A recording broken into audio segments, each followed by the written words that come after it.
Thalassery അതിരൂപതാംഗമായ Jacob വട്ടുകളമച്ചന് Vatican നയതന്ത്ര കാര്യാലയത്തിലേക്കുള്ള അംഗങ്ങളെ പരിശീലിപ്പിക്കുന്ന റോമിലെ പൊന്തിഫിക്കൽ എക്ലസിയാസ്റ്റിക്കൽ അക്കാദമിയിൽ പ്രവേശനം ലഭിച്ചുകൊണ്ടുള്ള അറിയിപ്പ് ഇന്ത്യയിലെ വത്തിക്കാൻ സ്ഥാനപതി ആർച്ച് ബിഷപ്പ് ലെയോപോൾഡോ ജെറേലി പിതാവ് വഴി തലശ്ശേരി അതിരൂപത അധ്യക്ഷനായ അഭിമന്യ മാർ ജോസഫ് പാംപ്ലാനി പിതാവിന് ലഭിച്ചു. തലശ്ശേരി അതിരൂപതയിൽ നിന്ന് ആദ്യമായാണ് ഒരു വൈദികൻ വത്തിക്കാന്റെ നയതന്ത്ര കാര്യാലയത്തിൽ സേവനം ചെയ്യുവാനുള്ള പരിശീലനത്തിനായി തെരഞ്ഞെടുക്കപ്പെടുന്നത്. പ്ലാറ്റിനം ജൂബിലി ആഘോഷങ്ങൾക്കായി ഒരുങ്ങുന്ന തലശ്ശേരി അതിരൂപതയ്ക്ക് ലഭിച്ച അംഗീകാരമാണ് ജേക്കബച്ചന്റെ ഈ നിയോഗം.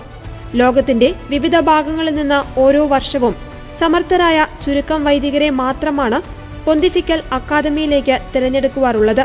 അഭിമന്യ മാർ ജോസഫ് പാംപ്ലാനി പിതാവിന്റെ കൃത്യമായ ഇടപെടലുകളും പരിശ്രമവുമാണ് ഈ വലിയ അംഗീകാരം ലഭ്യമാക്കുവാൻ ഇടയായത്. 2025 സെപ്റ്റംബർ 24 ജേക്കബച്ചൻ പരിശീലനത്തിനായി റോമിലെ പൊന്തിഫിക്കൽ അക്കാദമിയിൽ പ്രവേശിക്കുക. 2 വർഷത്തെ പരിശീലനത്തിന് ശേഷം വിവിധ രാജ്യങ്ങളിലുള്ള വത്തിക്കാൻ നയതന്ത്ര കാര്യാലയത്തിൽ ശുശ്രൂഷയ്ക്കായി നിയോഗിക്കപ്പെടും. പരിശുദ്ധ പിതാവിന്റെ സ്ഥാനപതികളായി ഓരോ രാജ്യങ്ങളിലും ജോലി ചെയ്യുന്നവർ ഇത്തരം പരിശീലനം പൂർത്തിയാക്കിയവരാണ്. തലശ്ശേരി അതിരൂപതയിലെ കാസർഗോഡ് ജില്ലയിൽ കൊട്ടോടി ഇടവകാംഗമായ വട്ടുകളം ബെന്നി ജാൻസി ദമ്പതികളുടെ മകനായി 1992 ആഗസ്റ്റ് 26 ജേക്കബച്ചൻ ജനിച്ചത്.